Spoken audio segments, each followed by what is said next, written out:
Glomerulonephritis. Glomerulonephritis, the name itself, it says that it is an inflammation of glomerular capillaries. So, glomerulonephritis, it is the inflammation of glomerular capillaries. In this picture, you can see that the color of healthy urine. It is amber color, pale and amber color.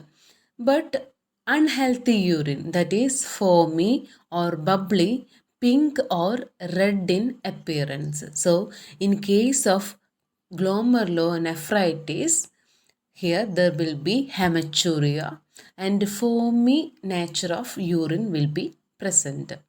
So glomerulonephritis is nothing but it is the inflammation of glomerular capillaries. Now we can see what is the etiology that cause glomerulonephritis.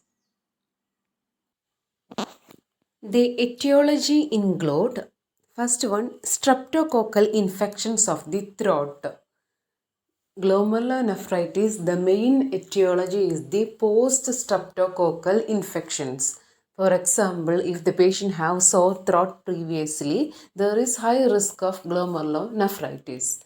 And in case of impetigo, that is caused by, impetigo is a skin infection that is caused by streptococcus. Again, it's a main risk factor for the glomerulonephritis. Then hereditary disease also an etiology for glomerulonephritis. Then immune disease like systemic lupus erythematosus, then diabetes, then high blood pressure, then vasculitis, inflammation of the blood vessels. Then viruses like HIV, hepatitis B, hepatitis C virus, then endocarditis, that is infection of the walls of the heart. Endocarditis, actually endocardium is the layer of the inner layer of the heart, and the inner layer of the heart will be inflamed, and that's why the walls also affected.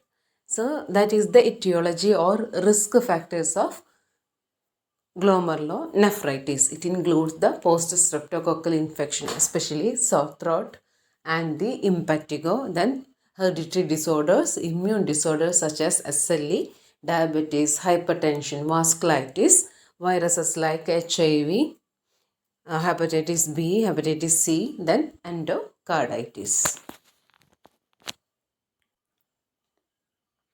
The main classification of glomerulonephritis. The glomerulonephritis mainly classified as acute glomerulonephritis, chronic glomerulonephritis, and rapidly progressive glomerulonephritis. So mainly we are studying as acute glomerulonephritis or the post-streptococcal glomerulonephritis, especially in children. The post-streptococcal glomerulonephritis is the common, and it is acute or sudden in nature. That's why it is acute glomerulonephritis. Chronic means it is related to any of the systemic disease or the chronic episodes of the glomerulonephritis that leads to the chronic glomerulonephritis or recurrent episodes of glomerulonephritis. Then rapidly progressive glomerulonephritis. So this is the main classifications of glomerulonephritis. Now we can see what is the pathophysiology of acute glomerulonephritis. So when the etiology occurs, the main problem we have dealt, that is streptococcus infection or streptococcal infection. So antigen group A beta hemolytic streptococcus that leads to antigen antibody reaction or antigen antibody product that leads to deposition of antigen antibody complex in the glomerulus. Due to the streptococcal infection, there will be antigen antibody reaction occurs, and antigen antibody complex will be formed. It will be deposited in the glomerulus. There will be increased production of epithelial cells lining of the glomerulus. Due to the deposition of antigen antibody complex, there will be increased production of epithelial cells lining of the glomerulus. The leukocytes infiltrate the glomerulus and thickening of the glomerular filtration membrane. And here there will be scarring and loss of glomerular filtration membrane occurs, and there will be decreased glomerular filtration rate. And lastly, it leads to the glomerular nephritis, that leads to decreased GFR, decrease glomerular filtration rate, so the kidney function is impaired. So that is the pathophysiology of glomerulonephritis. Here especially the post-streptococcal, especially the streptococcal infection that leads to an antigen antibody reactions in the body, especially the antigen antibody complex. It will be deposited in the glomeruli. That leads to the increased production of epithelial cell lining of the glomerulus.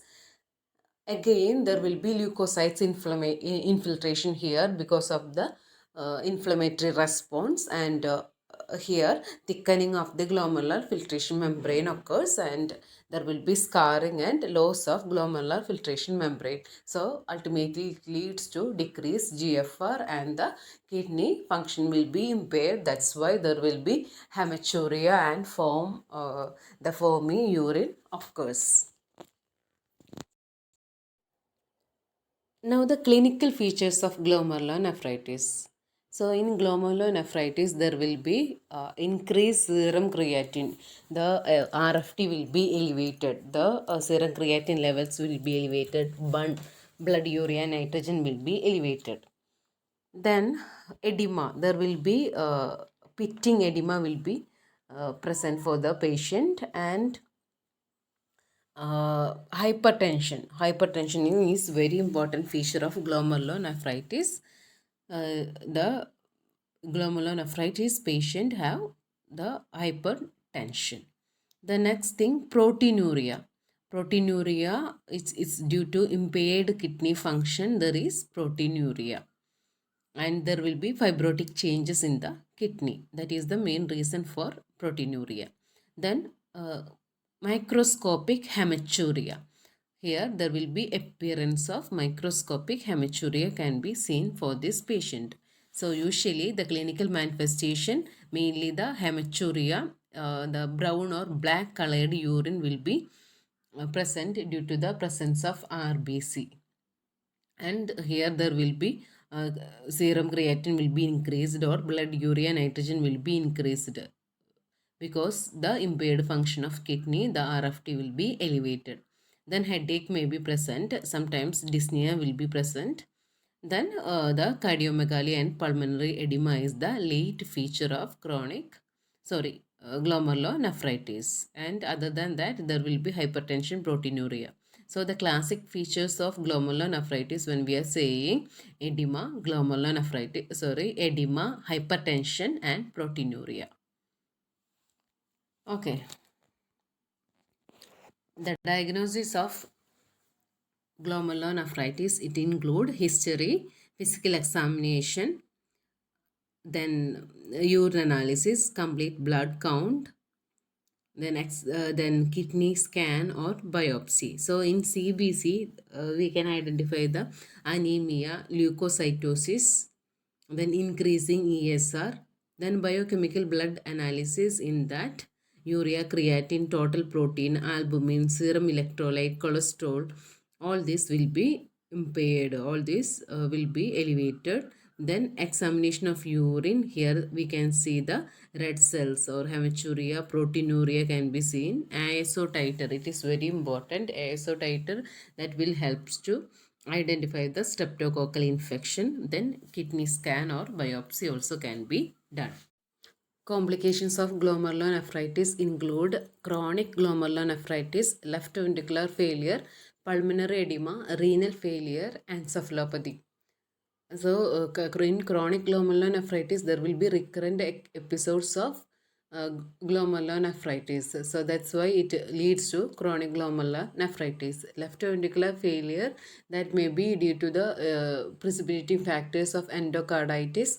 There may be chance for the left ventricular failure, and also there will be hypertension. Then pulmonary edema will be present. Then renal failure, that is the due to the inflammatory response in the glomeruli that ultimately leads to renal failure. Then encephalopathy, that is mainly due to uremia. In the blood there will be accumulation of the nephrotoxic products, so that may ultimately leads to encephalopathy. So these all are the complications of acute glomerulonephritis. So in this class we have dealt with glomerulonephritis, and mainly the acute glomerulonephritis. It's common in children. It otherwise known as the post-streptococcal glomerulonephritis. And we have seen the main etiology as a streptococcal infection in the throat and skin, impetigo, and other disease also that predispose to glomerulonephritis. Then the pathophysiology, clinical features, diagnostic measures, and the management. Thank you.